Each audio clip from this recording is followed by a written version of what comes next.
What's up, y'all? Happy Wednesday. This is your boy Beau Monroe. I just wanted to come through and rap with y'all about creating your own blueprint to inspire yourself and keep you focused on the road ahead as you dream chase or goal chase. Stay tuned. That's a good question. Why do we need a blueprint? First of all, a blueprint grounds you. Second of all, it inspires self worth. It combats self doubt and it triggers a growth mindset. It helps inspire genuine confidence, not arrogance or self entitlement. It can even help you in finding your true calling. So, how do we create one? Good question. So, with that being said, it actually takes you starting from the beginning. So, what I want to do for starters is leave you with an acronym DCR. So, the D stands for your deepest trauma. It is important to pinpoint the deepest trauma that you have, and typically it's not that hard to find out. Whatever uh, event that happened to your life that had the most effect on you in terms of pain, that would be it. Why do we even need this? Because pain helps you get in touch with your emotions. It creates a sense of self awareness for you because the mind is so sure that it doesn't want that pain to come back. So it'll pretty much take every step necessary to make sure that it doesn't. So we pretty much start with the pain. I also learned in my life that the bigger the pain, the bigger the lesson. And essentially, the bigger the gift. Then we have the C's. C is for context clues. Context clues are pretty much any subtle or obvious clues you've experienced throughout your lifetime that you feel have informed or helped highlight any interests or passions that may favor your actual calling. R is for role models. And role models could be anybody that you looked up to coming up as a kid. Because 9 times out of 10, people that you looked up to, there might be a pattern. Most of them might be artists, most of them might be scientists, most of them might be TV people, most of them might be actors, most of them might be graphic designers or fashion designers. Think about it. It is so important, might I add, to be patient with yourself and, be introspective, be objective. Also, feel free to get information from family members that knew you better as a child. But give this process time. Don't let it be something that you rush through. Take your time and map it out and get it all figured out. So let's use me as an example. So for starters, I feel strongly that my purpose is to be a musician. My purpose is to be a writer. My purpose is to be an entertainer, to be an artist, and to be a strong source of inspiration. And how do I know that? Good question again. D, deepest trauma. So my deepest trauma coming up was always struggling with my sexuality. If that's been you or you've never had to experience that, you are very lucky and you are very blessed. But at the same time, if you had to experience that, you are also very lucky and you are also very blessed because there's so much power in that. Now, just to talk a little bit about me. Growing up, I grew up in a very, very, very religious, old-fashioned, strict household. Lots of fixed thinking, homophobia, and generational baggage. But that pain, that alienation, that darkness, and feeling like I didn't matter actually created an upside for me. See, since I was a kid, it was always something about me that liked to hold on to things, like memories and thoughts or, nostalgic things, pictures, journals, things like that. And, this wasn't really any different. And with all the bad feelings and emotions I was experiencing, something in me wanted to record these thoughts.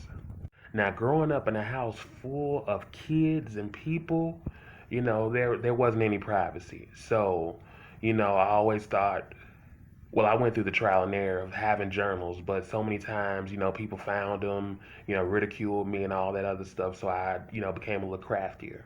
Let's hide it behind words. Let's hide it behind text. A lot of times they still found my notebooks and still, read my stuff, and, I felt embarrassed and, all that other shit. So that actually motivated me to hide my feelings and my emotions in an unrecognizable form, aka stories, so people wouldn't know what it is that I was talking about or what it is I was writing about. And to get even craftier and take it a step further, I started studying the dictionary and reading more books. So that actually gave me room to learn more words, more complex words, words that I know my family wouldn't go look up or, try to see what they mean or essentially put my stuff together. And it seemed like the more I tried to hide my feelings and, read more books and learn more words, I actually started developing this obsession with reading, with English, with the grammar. And let's not forget, I was about 7 when I started going through all this, with all the writing, the journaling, and everything like that. And before I knew, journals became short stories. Short stories became poetry. Poetry became songs. Songs became books. And all of this was born merely out of me sneakily trying to hide my thoughts by learning more words or complex literary devices to hide my stuff. So again, my feelings and my truth can't be decoded. Smart, right? And from there, a writer was born. I was writing poetry and short stories when I was 7. By 9 and 10, I was writing poetry and I was writing songs. And after that, it just really took off. Struggling with my sexuality also taught me the value of being different, how important it is to stand out, not be like everybody else. Struggling with my sexuality also gave me the freedom to explore my sense of self-expression, my mannerisms, how I carry myself, and not live in all the boxes that, most young boys and men can, grow up in. A boy shouldn't do this, a boy shouldn't do that, a boy shouldn't act this way, a boy shouldn't act that way. And I didn't give a damn. A lot of times struggling with my sexuality also just made me want to disappear a lot. I spent a lot of time just being sad and wanted to disappear.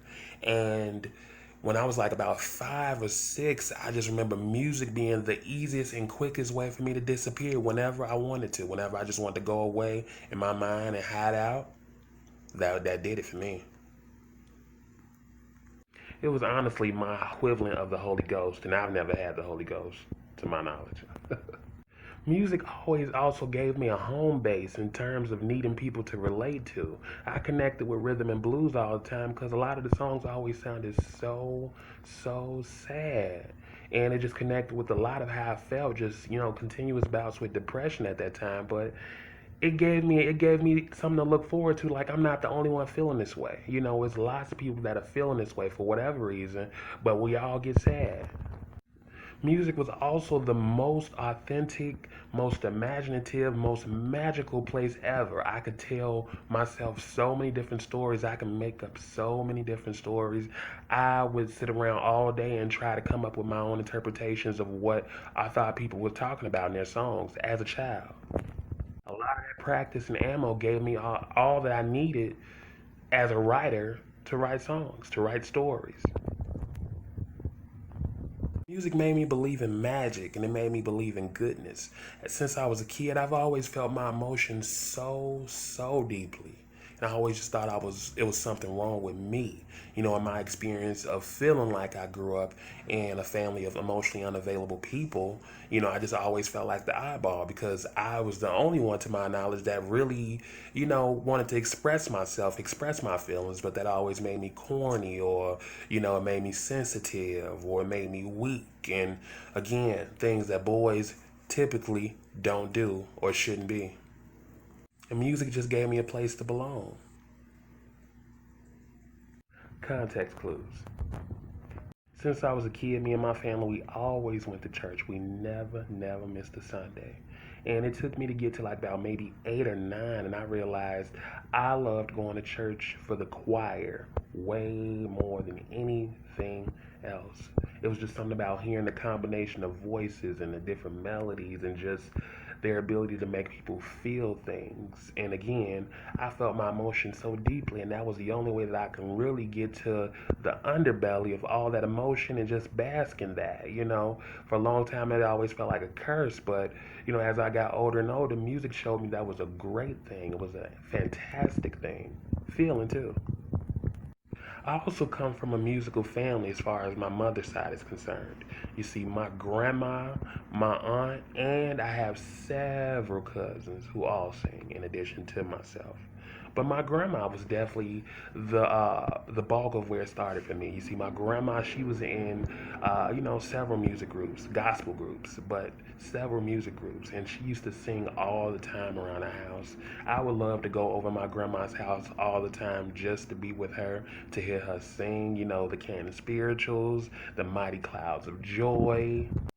Every time she sit in the kitchen cooking, doing puzzles, just sitting there watching TV, she just be singing. Sometimes I don't even think she even knew she was singing. And many times I would sit there trying to harmonize with her, trying to mimic her, emulate her, and just learn everything that she was doing.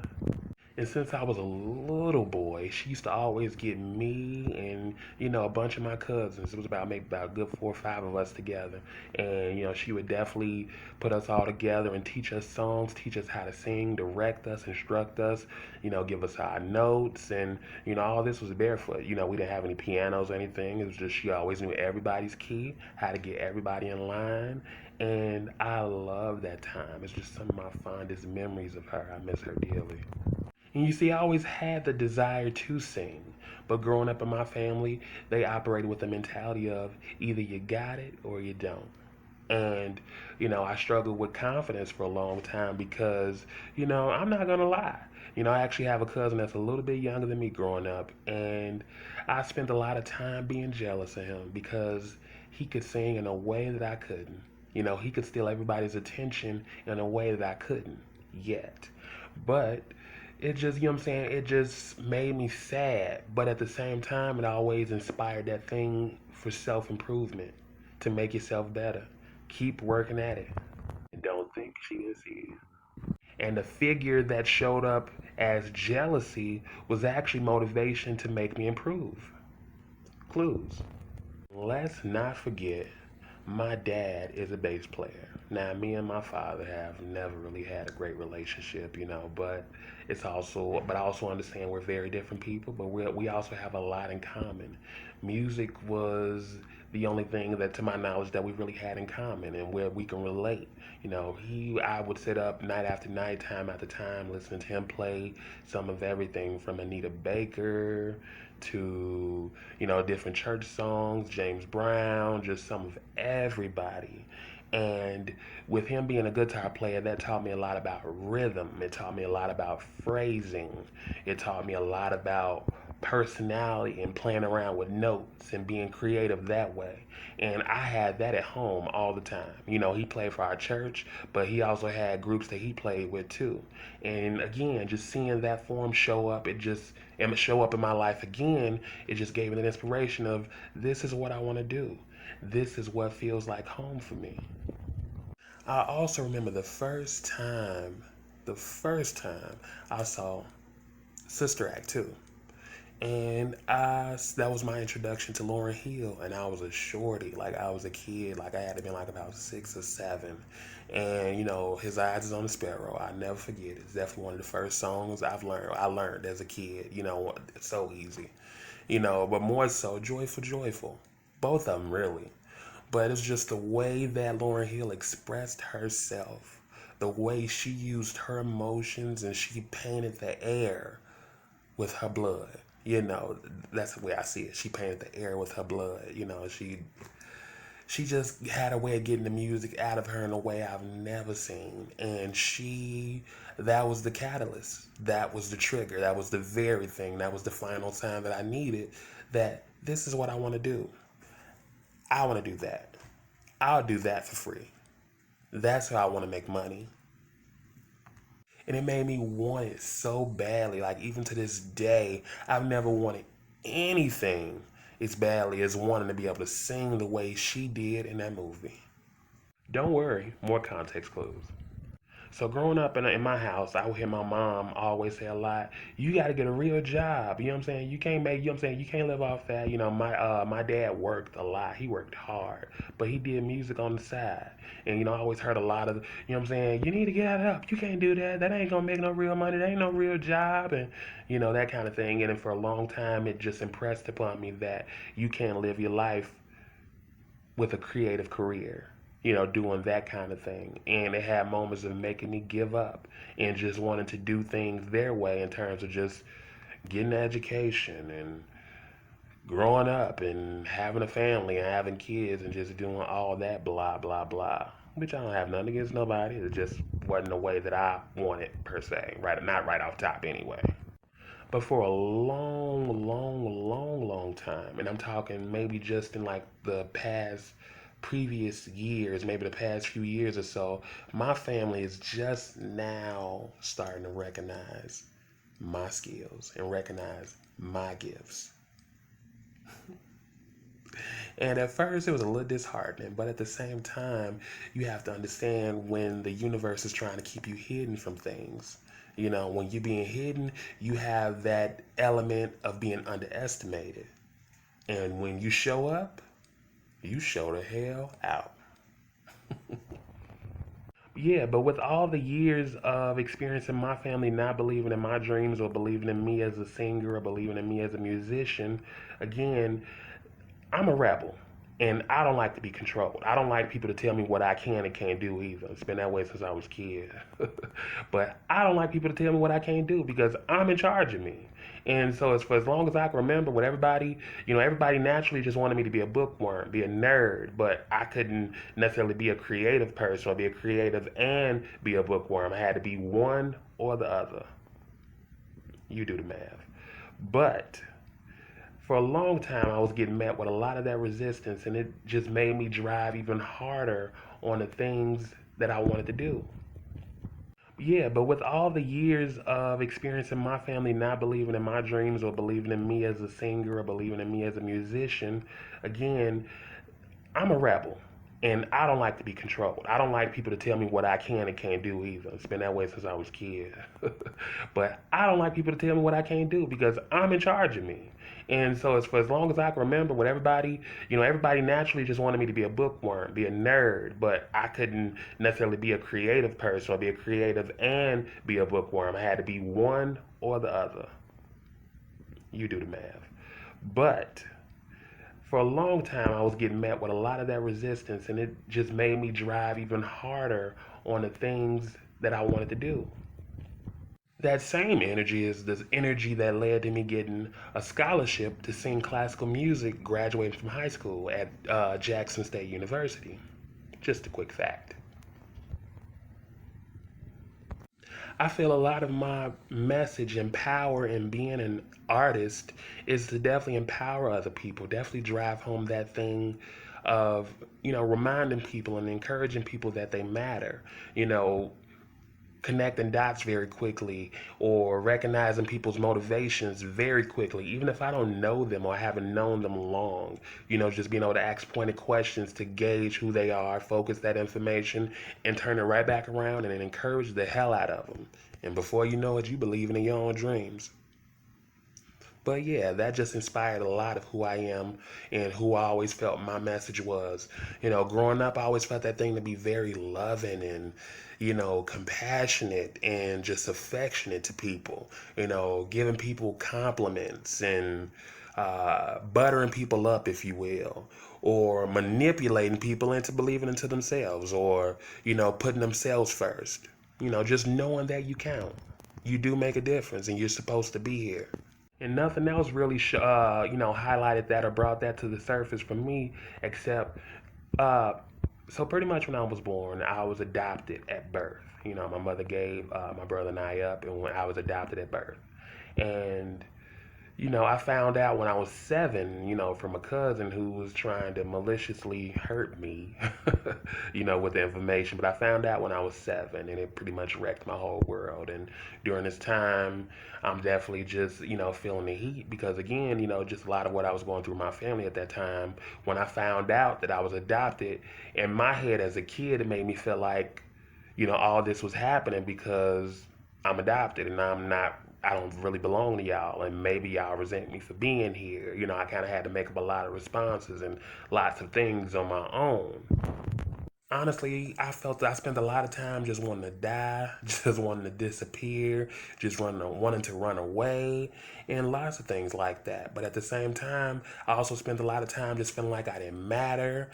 Don't nobody care about me, what I'm going through, my pain, that I need love sometimes, or anything like that, or just loving me for me, not making me be anybody else, or pressure me to be somebody else, or pressure me to be just like everybody else, and all those things.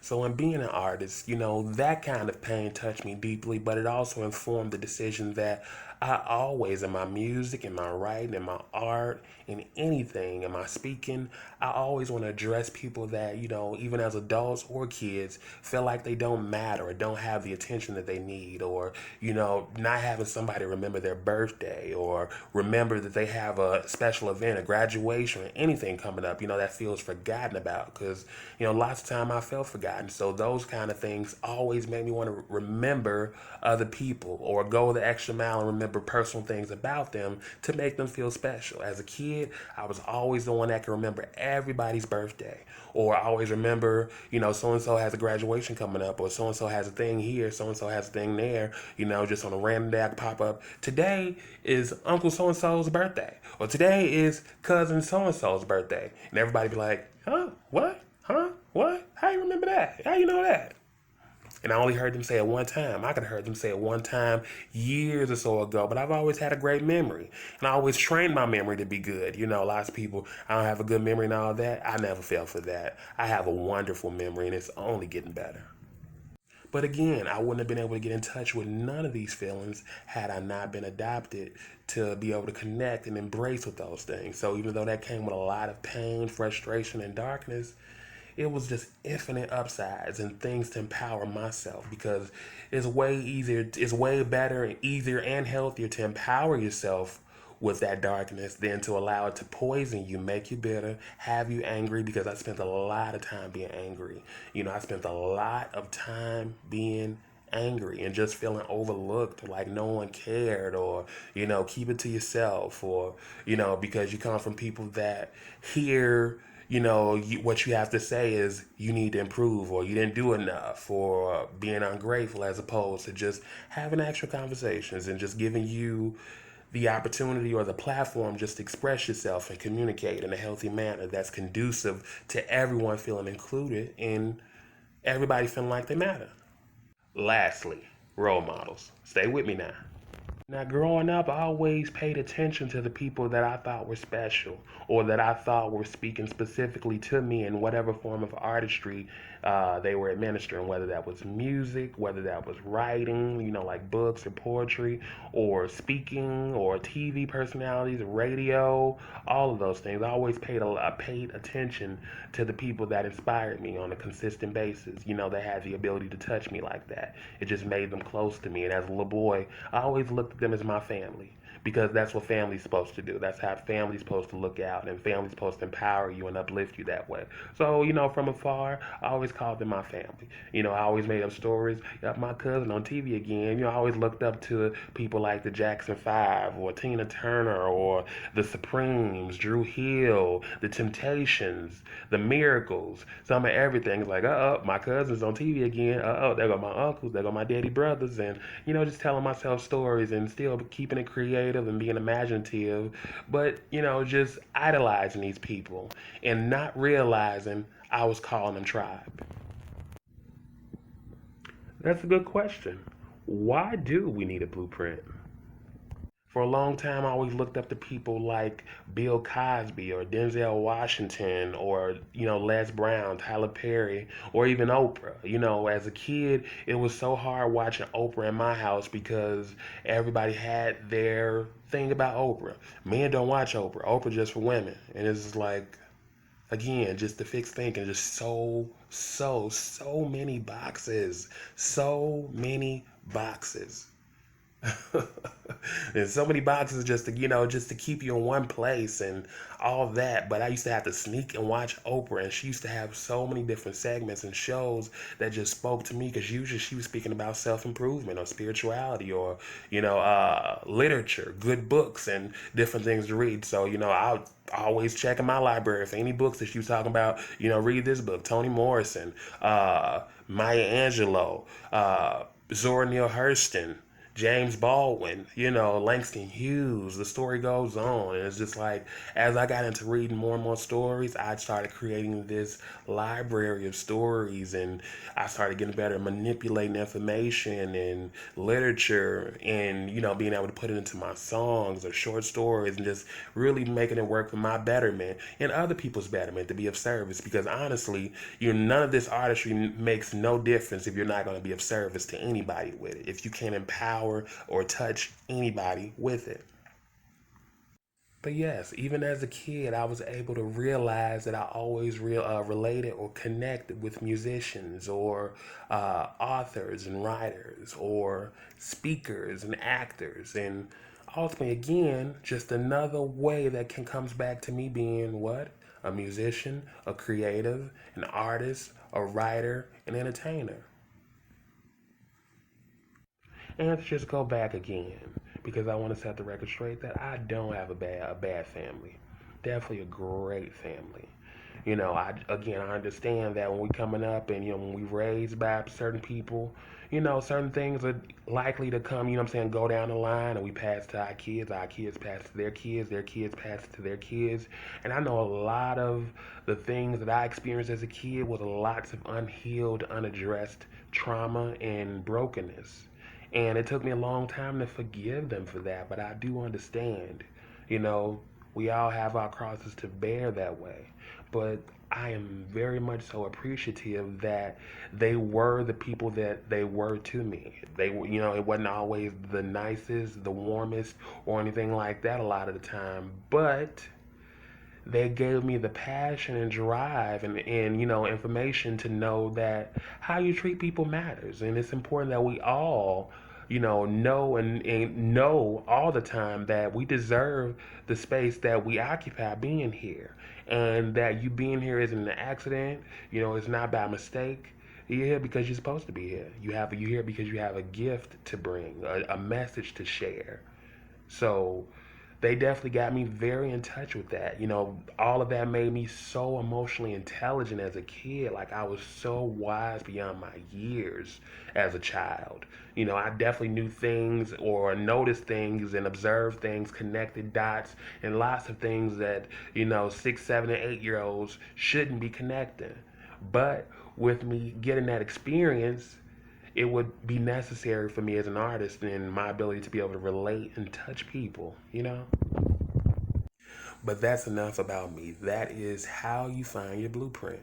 Your deepest trauma, D. Context clues, C. And R. Role models. This is your boy Beau. I want to thank y'all again for watching my video. I really hope this helps somebody.